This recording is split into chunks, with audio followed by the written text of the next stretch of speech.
कदूस कदूस बहर बर के खालिक और मालिक मेहरबान खुदावंद यसुम से नासी दिल से तेरी शुक्रगुजारी करते हैं खुदावंद आज के दिन के लिए, इस वक्त के लिए, इन घड़ियों के लिए जो खुदावंद यसुम से नासी तूने हमें बख्शी। रबुल्फाज मैं अपने आप को, अपनी सोचों ख्यालों को तेरे ताबे करता हूँ और जलाल के बादशाह तेरी पाक हजूरी में इल्तिजा करता हूँ कि आज का कलाम मेरे लिए और खुदावंद हाज़िर जमात के लिए और जितने खुदावंद इस कलाम को बाद में सुनते हैं सबके लिए बाइस से बरकत हो, मसीह यीशु के नाम के वसीला से आमीन।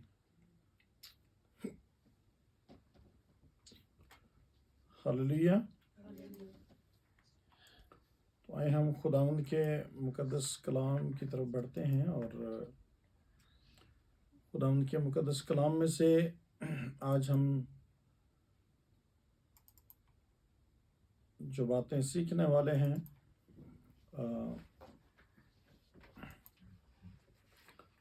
जिस तरह कि हमने लास्ट टाइम पे हमने जहाँ पर हमने छोड़ा था कि खुदावंद यीशु मसीह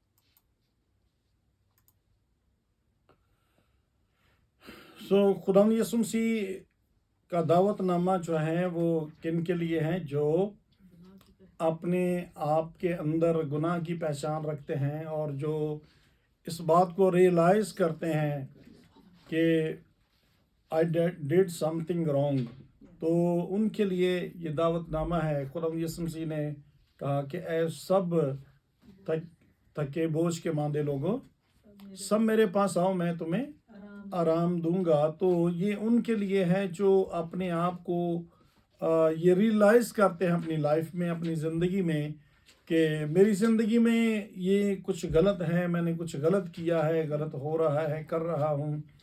तो उनके लिए जो करा रहे हैं, अपनी तकलीफ़ों में, बोझ के नीचे हैं, परेशानियों में, दुखों में, गुनाहों की वजह से, इब्लीस के हाथों, तो उनकी ज़िंदगी में है, उन सब के लिए खुदावंद यीशु मसीह का दावतनामा है।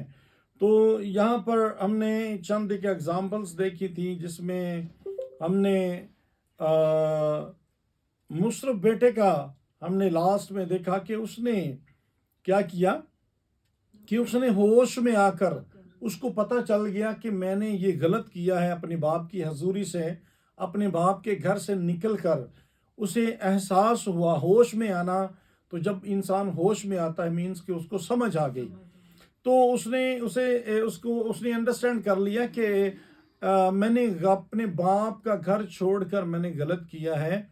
और उसने होश में आकर उसको अपनी गलती का एहसास हो गया और उसने वापस अपने बाप के घर में जाना चाहा।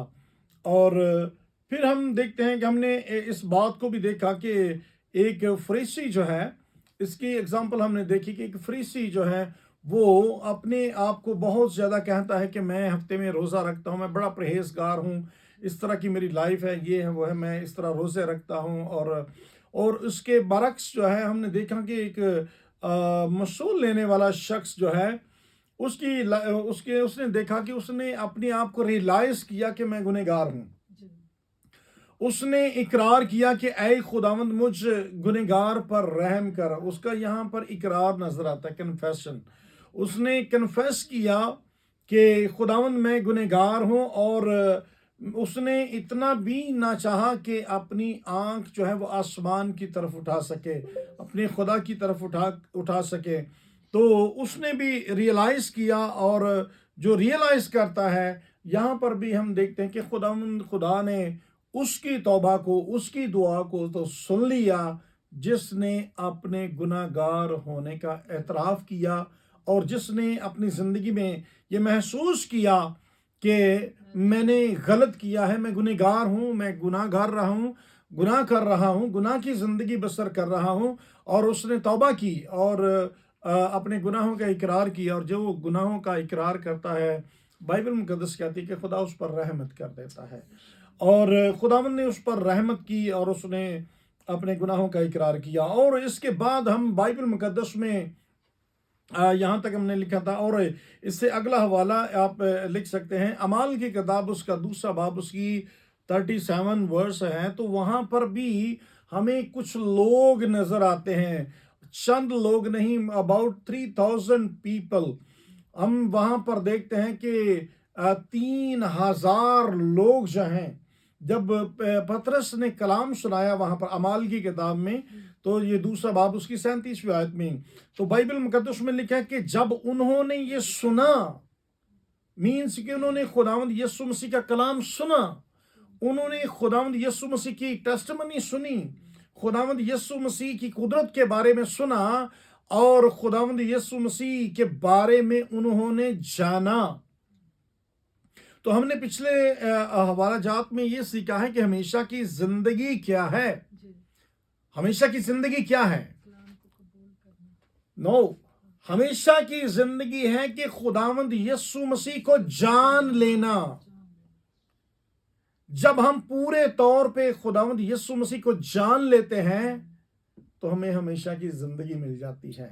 हमेशा की जिंदगी उसी को मिलती है जो यीशु मसीह से वाकिफ हो जाता है और यीशु मसीह उसे आज़ाद करता है। बाइबल मुकद्दस में यही बात लिखी कि सच्चाई को कबूल करो और सच्चाई तुमको आज़ाद करेगी। यीशु मसीह ने कहा कि मैं इसलिए आया हूं ताकि ये जिंदगी पाएं और कसरत की जिंदगी पाएं। यीशु मसीह गुनहगार निजात देने के लिए आया ताकि जो कोई उस पर ईमान लाए हलाक ना हो बल्कि हमेशा की जिंदगी पाए। तो ये सारी बातें खुदावंद यीशु मसीह के वसीला से हैं। यीशु मसीह को जिसने एक्सेप्ट कर ली, जिसने जान लिया यीशु मसीह को, यीशु मसीह की कुदरत को जिसने जान लिया, उसको निजात मिल गई। और यहां पर भी लिखा है कि जब उन्होंने सुना यीशु मसीह के बारे में, उसके बारे में सुना, तो लिखा है उनके दिलों पर चोट लगी। When they heard about Jesus Christ, जब उन्होंने सुना तो उन्होंने महसूस किया, उन्होंने एतराफ किया। फिर उन्होंने कहा, पतरस और रसूलों से कहा कि ए भाइयों, हम क्या करें कि निजात पाए। हालेलुया।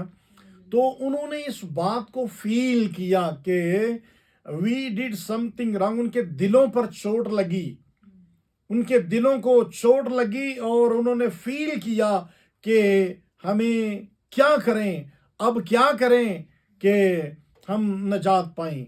और इसी तरह बाइबल मुकद्दस में एक और बड़ा खूबसूरत वाक़या नजर आता है। बाइबल मुकद्दस में अमाल की किताब जब पढ़ते हैं तो अमाल उसका 16वां चैप्टर है। अमाल उसका 16वां बाब और उसकी 29वीं और 30वीं आयत बाइबल मुकद्दस में लिखा है कि जब पौलुस और सीलास जो हैं जेल में थे, तो पौलुस और सीलास जब जेल में थे तो बाइबल मुकद्दस में लिखा है कि जब वो वर्शिप कर रहे थे, जब वो अपने खुदा की इबादत कर रहे थे, दुखों और मुसीबतों में भी वर्शिप कर रहे थे, हालांकि वो उनके पांव काट में ठोंके हुए थे, they are in the pain situation, but they are doing worshiping, they are doing praising to God। तो वो अपने even though they are in painful condition, वो जिस तरह की हमने ऊपर पढ़ा है कि खुदा यीशु मसीह भी उनके रवैये से, अंदर से उनकी जो स्पिरिट थी खुदा यीशु मसीह की, वो उसकी कंडीशन डाउन कंडीशन थी और खुदा यीशु मसीह की हालत जो है वो अफसुर्दा थी। लेकिन इसके बावजूद लिखा है कि खुदा यीशु मसीह ने खुदा बाप की तारीफ की। क्या लिखा है कि ऐ बाप, मैं तेरी तारीफ करता हूं, मैं तेरी हमद करता हूं। Even though he was in a down condition, वो इस तरह की हालत में था कि इसके बावजूद उसने खुदावंद अपने खुदा की परस्तश की। तो यहां पर भी हमें नजर आता है कि पौलुस और सीलास उनके पांव में काट में पांव ठोके हुए हैं, लेकिन इसके बावजूद वो क्या कर रहे हैं? प्रेज एंड वर्शिप कर रहे हैं। और जब प्रेज एंड वर्शिप कर रहे हैं तो लिखा है कि उनकी बेड़ियां खुल गई। हालेलुया। बेड़ियां खुल गई और नींव हिल गई। तो बाइबल मुकद्दस इस बात को प्रूव करती है, when you are in a sorrowful condition, when you are in a painful condition, at that time if we are doing praise and worship to our God, तो फिर क्या होगा? bondages जो हैं, all the bondages will be open, बंधन खुल जाएंगे। फिर जो मखालफों की तरफ से बंधन हैं, जो उनके खिलाफ थे, पौलुस और सीलास के, जो उन्होंने बंधन बांधे थे, जो उन्होंने काठ में पांव ठोके थे, तो वो खुदा बाप की कुदरत, जो जिसकी आप वर्शिप करेंगे, जिसकी प्रस्तुत करेंगे, उसके वसीला से वो बंधन टूट जाएंगे, वो बंधन टूट जाएंगे। और ये पेनफुल कंडीशन की बात है कि जब हम उस हालत में भी अपने खुदा की इबादत और प्रस्तुत करते हैं, बास टाइम हम दुख की हालत में प्रस्तुत नहीं, हम गिले करने शुरू कर देते हैं, हम शिकवे करने शुरू कर देते हैं। खुदावंदा हमारे यानी कि साढ़े तो ये सारी मुसीबत आ गई, यानी क्यों साढ़े ते परेशानियां आई, यानी क्यों ऐसा हुआ, क्यों ऐसा हुआ, क्यों ऐसा हुआ। Don't be like this. हमें कंप्लेन नहीं करनी, ऐसी हालत में भी कंप्लेन नहीं करनी, but we should do praise and worship in all situation, in all conditions. Even though हम किसी से हर्ट हुए हैं, खुदा यीशु मसीह यहां पर हर्ट हुए हैं, उनसे, लोगों के रवैये से हर्ट हुए हैं, लोगों की कंडीशन से हर्ट हुए हैं। हम कई बार बहुत जल्दी हम हर्ट होते हैं, हम जल्दी हर्ट भी होते हैं, और हर्ट होके साथ ही हम नाता रिश्ता तोड़ लेते हैं, खत्म हो जाता है, खलास, फिनिश। और ये लोग जो हैं, ये तो यीशु मसीह को हर्ट करने वाले हैं, और even though they are hurting Jesus Christ, खुदा यीशु मसीह ने इसके बावजूद उनको कॉल किया, come to me, come unto मी। इसके बावजूद यीशु मसीह ने उनको इनविटेशन दिया, मेरे पास आओ। हालेलुया। हमें अगर कोई हर्ट करता है तो हम उसके लिए ताला लगा लेते हैं, घर का भी ताला और दिल का भी ताला। ਅਸੀਂ ਦਿਲ ਦੇ ਉੱਤੇ ਤਾਲਾ ਲਾ ਲੈਂਦੇ ਹਾਂ, ਦਿਲ ਦੇ ਵਿੱਚੋਂ ਹੀ ਉਹਨੂੰ ਕੱਢ ਦਿੰਦੇ ਹਾਂ।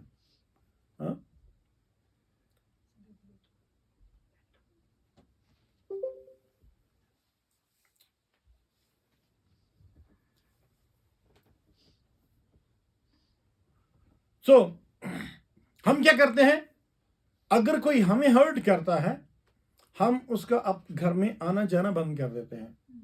You are not allowed to come in my home. हम घर का दरवाजा भी और दिल का दरवाजा और सोचों पे पता नहीं क्या क्या ले आते हैं जब कोई हमें हर्ट करता है। यीशु मसीह को उन्होंने हर्ट किया, यीशु मसीह ने क्या कहा, कम टू मी। हालेलुया। यीशु मसीह ने क्या कहा, come to me, come unto मी, मैं तुम्हें आराम दूंगा। Hallelujah, hallelujah. तो हमें इस बात से जानने की जरूरत है कि अगर कोई शख्स आपको हर्ट कर रहा है, उसके पीछे रीजन क्या। Jesus know them, why they are disobeying, why they are hurting me, why they are not accepting the word of God, why they are not accepting the invitation of Jesus Christ. हमें फिर क्या करना है कि हमें reason जानने की जरूरत है। What is the reason why he is doing like this, why his behaviour is like this, why he is hurting me, क्यों ये मुझे हर्ट कर रहा है, इसके पीछे रीजन क्या है। और उनके पीछे रीजन क्या थी कि इब्लीस के हाथों सताए हुए थे। आप ईमानदार हैं, आप बिलीवर हैं, तो आपके खिलाफ कौन हो सकता है। आपके खिलाफ किसने बातें डाली हैं उसके जहन में, इब्लीस ने डाली हैं। तो हमें अंडरस्टैंड करना चाहिए हमें इस बात को अंडरस्टैंड करना चाहिए कि अगर उसके दिल में मेरे लिए कोई ऐसी बुरी बात है, बुरा ख्यालात हैं, if he is hurting me, it means there is behind Satan's power. Satan's power is working behind. तो हमें अंडरस्टैंड करना बजाय इसके कि हम उसके लिए प्रे करें और इब्लीस को झटकें, डांटें और वो ठीक हो जाए बंदा और आपसे आपकी बात माने। हम क्या करते हैं, हम कहते हैं खलास, उसी वक्त हम कट ऑफ हो जाते हैं।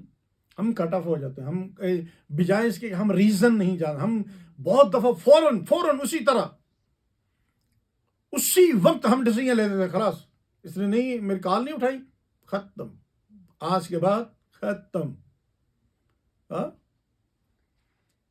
तस्वीर तक मैटर नहीं किया, खत्म। What is this? ये क्या है? We are believers?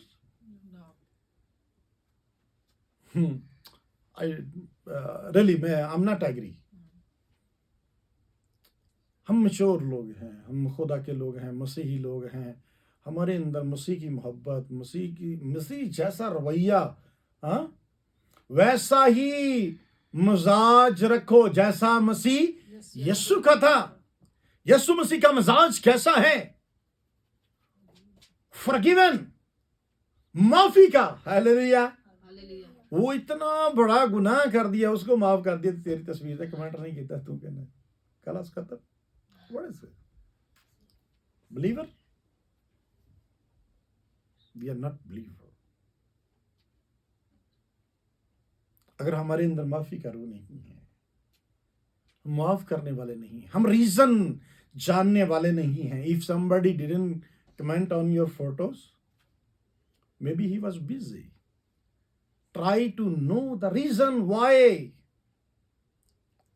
Try to know the reason.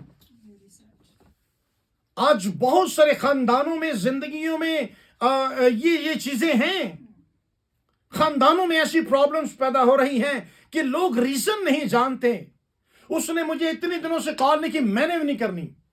क्यों नहीं करनी? Try to know the reason. Maybe he was sick. हो सकता है वो बीमार हो सकता है वो कितनी तकलीफ में हो सकता है वो कितनी खुद परेशानी में हो, और किस वजह से, क्या वजह है, वजह नहीं जानने की कोशिश की, और हो सकता है कि आप क्या कुछ खो दो। वो किस परेशानी में था, उसने आपको कॉल नहीं की, मैसेज नहीं किया इतने दिन से, अच्छा उन्हें नहीं किया तो मैं भी नहीं करना। जानने की कोशिश नहीं करते इसके पीछे वजह क्या है, रीजन क्या है। यीशु मसीह ने रीजन को जाना। यीशु मसीह ने रीजन को जाना तो खुदावंद यीशु मसीह ने क्या किया? उनको कहा कि कम टू बी। इवन आपने मुझे हर्ट किया, मेरी आवाज को नहीं सुना, कलाम को नहीं सुना, ना यूहन्ना दी सुनी तो ना मेरी सुनी, ना मेरे आउन तो पहले वाले दी सुनी, ना मेरी सुनी। इसके बावजूद खुदावंद यीशु मसीह कह रहे हैं कम टू मी, मेरे पास आओ, मैं तुम्हें आराम दूंगा उस रीजन से। हालेलुया। उस बोझ से जो तुम्हारे जहन पर बोझ है, जो चीजें अंदर जाने नहीं दे रही।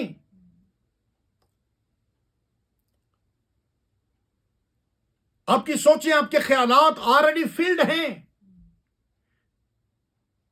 एक चीज पहले से भरी हुई है, आप उसके अंदर डालोगे, वो जाएगी उसके अंदर? नो, बाहर जाएगी, अंदर जाएगी नहीं। यही तो उन्होंने पहले दूसरी चीजों का अपने अंदर भरा हुआ है। इसलिए ये दावत उनके लिए है जो इसको रियलाइज करते हैं और अपने अंदर लेने की एक्सेप्टेंस जिनके अंदर है, जो रियलाइज करते हैं। तो यीशु मसीह ने उनके पीछे जो है वो रियलाइज किया। और यहाँ पर हमने आखिरी बात ये देखी कि उन्होंने कहा, उन्होंने कलाम को सुना और उनके दिलों पर चोट लगी, उनके दिलों पर चोट लगी, और उन्होंने फिर कहा कि ऐ साहबो, हमें बताओ हम क्या करें कि निजात पा जाए। हालेलुया। निजात पा जाए, छुटकारा पा जाए, छूट जाए हम भी, जैसे तुम छूट गए हो, जैसे तुम्हें छुटकारा मिल गया है, हम भी छूट जाए। क्या करें? व्हाट इज द वे, कौन सा वो तरीका है जिससे हम आजाद हो सकते हैं। हालेलुया। तो याद रखें कि आजादी को पाने के लिए, हासिल करने के लिए, आराम पाने के लिए, this is a necessary to prepare for pardon and peace. तो माफी और अमन सुकून को पाने के लिए प्रिपरेशन जो है वो बहुत जरूरी है। प्रिपरेशन, तैयार होना उसको लेने के लिए। आपको कुछ चीज दे रहा है तो उसको लेने के लिए you have to prepare yourself. खुद को तैयार करना है। अगर हम तैयार ही नहीं होंगे, वी कैन नॉट रिसीव। हम माफी को हासिल नहीं कर सकते। हम राम को, जो आराम वो देना चाहता है, हम उसको पा नहीं सकते until we prepare ourselves। जब तक हम अपने आप को तैयार नहीं करेंगे, हम उस आराम को हासिल नहीं कर सकते। और वो लोगों को याद रखें कि उनका इंटरेस्ट होना बहुत जरूरी है। ये इंटरेस्ट होना बहुत जरूरी है, दिलचस्पी होना बहुत जरूरी है, ताकि हम यीशु मसीह के पास आ जाएं। मुझे बेटे के अंदर इंटरेस्ट पैदा हुआ वापस जाने का, घर में इंटरेस्ट पैदा हुआ, मैं चला जाऊंगा, वहां पे जाऊंगा, चाहे मुझे वहां पे नौकरों में रख ले। उसके अंदर इंटरेस्ट पैदा हुआ। और ये इंटरेस्ट पैदा होना बहुत जरूरी है जिंदगी में, कि मैं यीशु को जाऊंगा तो मैं छूट जाऊंगा, मैं यीशु मसीह के पास जाऊंगा तो मैं छूट जाऊंगा, आजाद हो जाऊंगा। He will set me free. वो मुझे आजाद कर देगा, वो मुझे आराम देगा, वो मुझे माफ कर देगा। हालेलुया। उसके अंदर भी ये पूरी बात थी। उसके अंदर भी ये बात थी, मैं जाऊंगा तो मेरा बाप मुझे माफ कर देगा। मुझे माफ कर देगा। हालेलुया। ये तो ये इंटरेस्ट होना जो है ये बहुत जरूरी है। और फिर यीशु मसीह ने कहा कि मैं तुम्हें क्या दूंगा? आराम दूंगा। आराम कौन देता है जी? आराम कौन देता है? फिजिशियन। फिजिशियन, फिजिशियन देता है, डॉक्टर देता है। डॉक्टर के पास जाते हैं। When we get sick, then क्या होता है? We take a direction to go, और we are going to see the physician. अगर हम पर कोई मुकदमा लग गया तो हम किसको देखते हैं? वकील को, एडवोकेट। तो यीशु मसीह हमारा एडवोकेट भी है और हमारा फिजिशियन भी है। हालेलुया। तो हमें, वी मस्ट एक्सेप्ट हिम। हमें खुदावंद यीशु मसीह को must must must, not option, not, there is no option.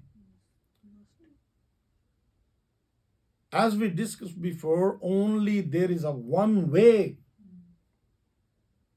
आसमान पर जाने के लिए, बाप के पास जाने के लिए, only one way, and which is Jesus Christ। Jesus Christ is राह, हक और जिंदगी मैं हूं। Only Jesus Christ is the way to go to in the heaven। आसमान पर जाने के लिए एक ही रास्ता है। There is no another way. कोई है ही नहीं रास्ता, एक ही रास्ता है और वो यीशु है। और यीशु ही फिजिशियन है। उसने कहा मैं आराम दूंगा, तो it means he is a physician. हम पर जो गुनाह का मुकदमा है वही लड़ रहा है, उसी ने तो लड़ा, उसी वो तो बीच में हमारा वकील बन गया। हालेलुया। उसने वकालत की हमारी, बाप इनको माफ कर दे। वकील क्या करता है अदालत में? यही करता है ना, यही काम करता है कि जी मेरे जो क्लाइंट में इसमें ये प्रॉब्लम है, ये है, इसकी ये है, मैं इसकी ये सफाई देता हूँ, इसने ऐसा नहीं किया, ऐसा ये ऐसा किया, ऐसा whatever he is describing there, who is doing this job? Advocate. तो यीशु मसीह हमारा एडवोकेट है। हालेलुया। दाऊद कहता है कि मेरा मुकदमा तू आप ही ले ले, मेरी खलासी तो हो गई। हालेलुया। वो कहते हैं मेरे सारे मुकदमे जो मेरे खिलाफ हैं। तो पौलुस रसूल कहता है कि गुनाहों की वो दस्तावेज जो हमारे खिलाफ लिखी हुई थी, एक बड़ा पर्चा हमारे खिलाफ था, एक बड़ा लिस्ट थी हमारे खिलाफ, इसने ये भी किया है। हाँ, गिनती करो ना अपने जरा लिस्ट ना, वी कैन नॉट काउंट। हम अपनी लिस्ट को काउंट नहीं कर सकते। How many sins we already done, कितने गुनाह कर चुके हैं, कितनी बड़ी गुनाहों की वो दस्तावेज हमारे खिलाफ लिखी हुई थी। हालेलुया। वो दस्तावेज यीशु मसीह ने हटा दी। हालेलुया। खुदा यीशु मसीह ने एडवोकेट का काम किया। ए बाप, इनको माफ कर दे। अपना कफारा देकर, अपना खून बहाकर उसने हमारी रिहाई करवाई, और उसने हमें एज अ फिजिशियन आज भी वो काम करता है। आमीन, हालेलुया। तो हमें अपने आप को उसके सुपुर्द करना है, उसके हैंड ओवर करना है। जब कोई हम अपना वकील किसी को चुन लेते हैं, फिजिशियन चुन लेते हैं, तो फिर हम अपनी मनमानी नहीं करते। हम डॉक्टर के पास जाकर बिल्कुल खामोश खड़े रहते हैं, खामोश जाकर बैठ जाते हैं। वो जो पूछता है वो बताते हैं, जो कहता है वो करते हैं। हालेलुया। वकील क्या कहता है? कहता है उत्थे जाके तो खलोना है, बस जेड़ी गल तेन पूछा तो वो करनी है, जेड़ी गल होवे तो वो करनी है, नहीं तो चुप करके। हाँ, तो यीशु मसीह भी हमारा एडवोकेट और फिजिशियन है। So we should give up ourselves. अपने आप को छोड़ना है और कहना है कि खुदावन तू मुझे चला, तू मुझे गवर्न कर, तू मुझे बचा। मेरे खिलाफ जो मुकदमा है, only you can save me, only you can save me. Hallelujah. यीशु मसीह हमें बचा सकता है। वो हमें हमारी वकालत कर सकता है। वो हमारा फिजिशियन है। उसी को इख्तियार दें, अपना आप उसके सुपुर्द करें और कहें कि खुदावन तू मुझे कंडक्ट कर, तू मुझे रन कर, तू मुझे चला, और अपनी मर्जी से चला। हालेलुया। अपनी मर्जी से चला और अपने तरीके से चला। हालेलुया। अपनी मर्जी, अपने कवानीन, अपने टर्म एंड कंडीशन, जो खुदावन तेरा तरीका है, जो तेरी शर्तें हैं, जैसा तू चाहता है, अकॉर्डिंगली खुदावन तू मुझे अपने वे से चलने की तौफीक बख्श। अपने आप को सबमिट कर दें कि तू मेरा वकील है, तू कर जो करना, तू मुझे बता क्या करना है, तू मेरा फिजिशियन है, तू मुझे बता मुझे क्या करना है। हम क्या कहते हैं? अपना खाना पीना छोड़ देते हैं, हम चेंज कर लेते हैं। हम अपनी खाना पीना चेंज कर लेते हैं, रहन सहन चेंज कर लेते हैं। हालेलुया। करते हैं कि नहीं करते? डॉक्टर कहेगा ऐसे करना है, इंज करना है, एनी टाइम नहाना है, ए कपड़े साफ पहने ने, इस तरह करना है, एक अलग कमरे च बैठना है, तो इस तरह करना है, ए चीज़ खानी है, ए चीज़ नहीं खानी। हालेलुया। तो यीशु मसीह भी फिजिशियन, उसकी क्यों नहीं मानते? वो कहता है अलग बैठ दुआ के लिए, क्यों नहीं बैठते? वो कहता है ऐसा कर, क्यों नहीं करते? परहेजगारी क्यों नहीं करते? अगर नहीं करते तो हम आराम भी नहीं पाते। यही वजह है। अगर कोई डॉक्टर की, फिजिशियन की नहीं मानता तो he will not heal, still continue बीमार रहेगा, इन द सिकनेस, बीमारी में रहेगा। लेकिन जब हम उसकी मान लेते हैं, हम उस हीलिंग को अपनी जिंदगी में पाना शुरू कर देते हैं। हीलिंग हमारी जिंदगी में आना शुरू हो जाती है। लेकिन कब? जब हम उसकी मर्जी के मुताबिक चलते हैं और खुदावन से कहें खुदावन व्हाट इज योर वे,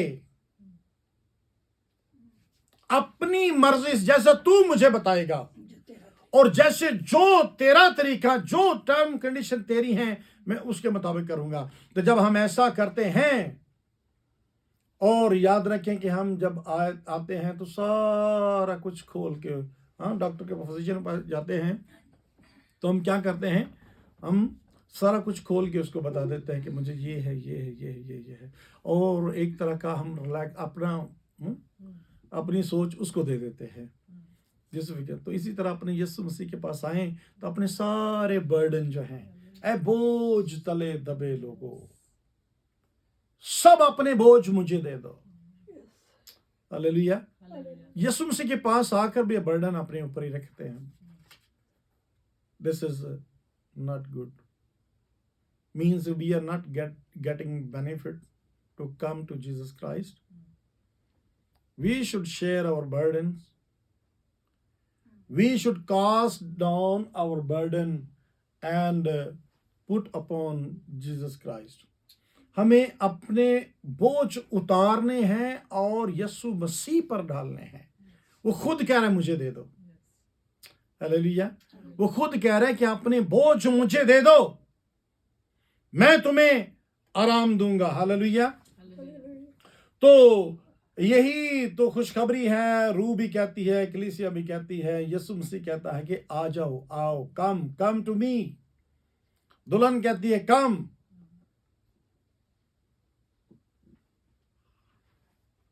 आए उसके पास, आए और जिंदगी पाए। हालेलुया।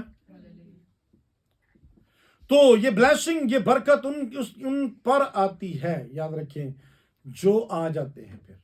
हालेलुया। जो आ जाते हैं, the blessing promised to those that do come.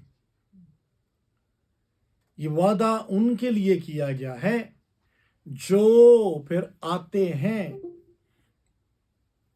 The blessing promised to those that do come, जो फिर आते हैं, जो यीशु मसीह के पास आते हैं, यह प्रॉमिस उनके लिए है।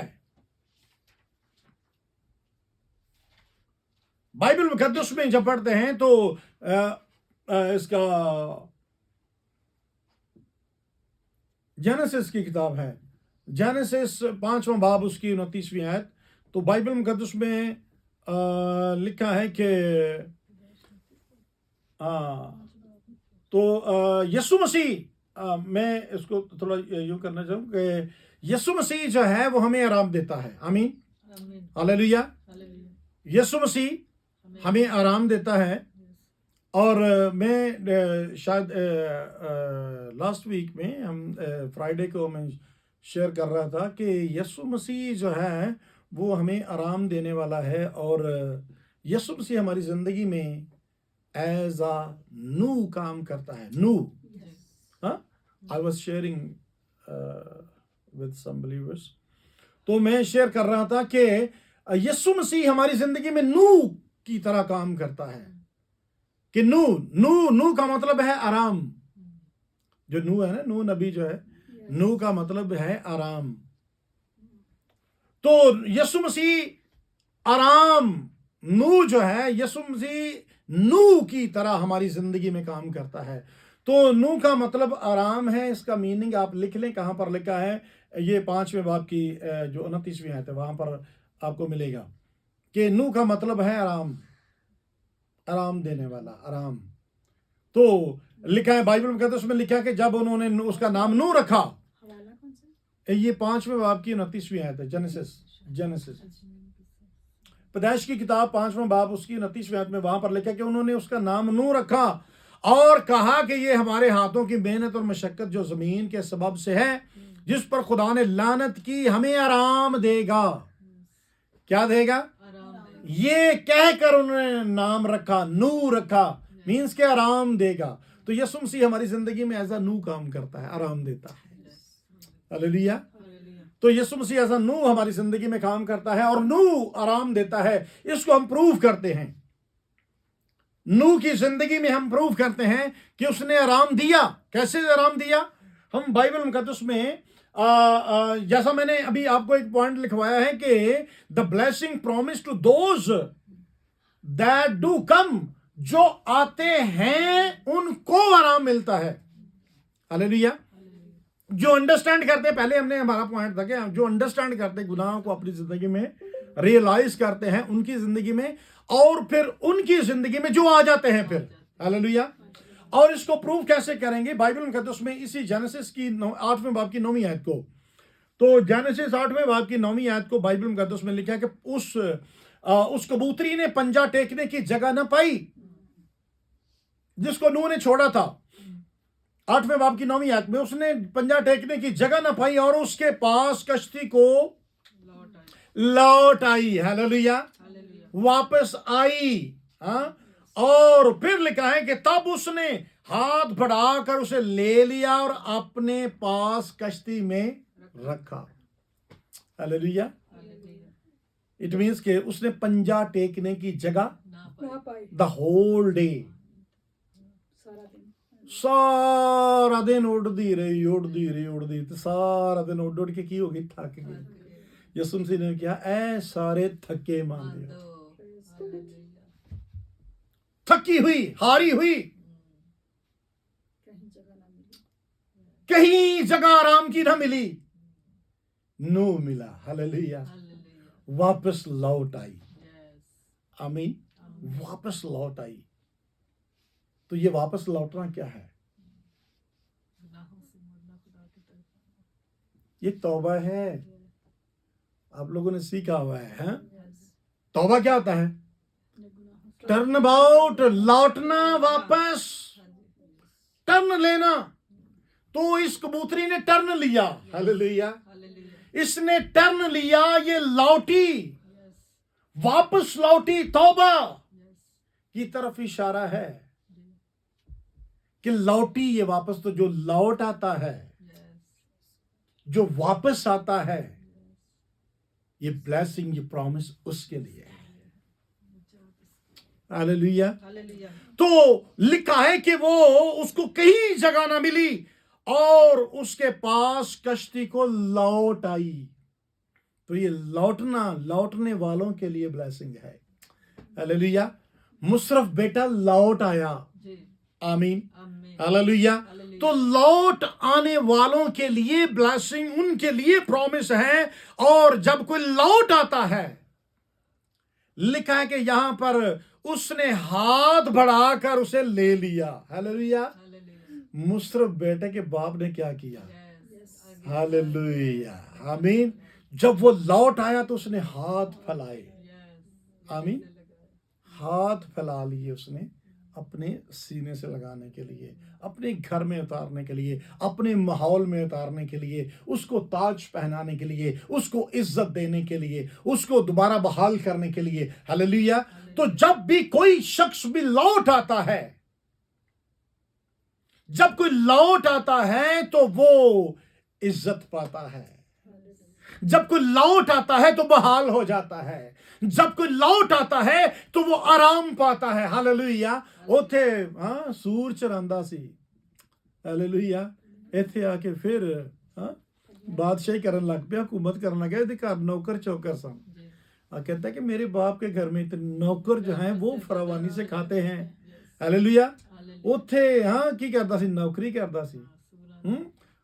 उसकी रफाकत नापाक जानवरों के साथ, नापाक जानवरों वहां पर जंगलों में, और खाना पीना उसका कैसा, फलियां, उसकी ना खाने का हाल, ना सोने का, पहनने का, उठने बैठने का, जानवरों की तरह जानवर बन गया। हाँ हालेलुया। जब कोई खुदा से दूर होता है, बाप से दूर होता है, तो उसकी हालत ऐसी ही हो जाती है। लेकिन जो लौट आता है, इस कबूतरी की तरह आराम पाता है। हालेलुया। आमीन। हालेलुया। लौट आता है कैसे?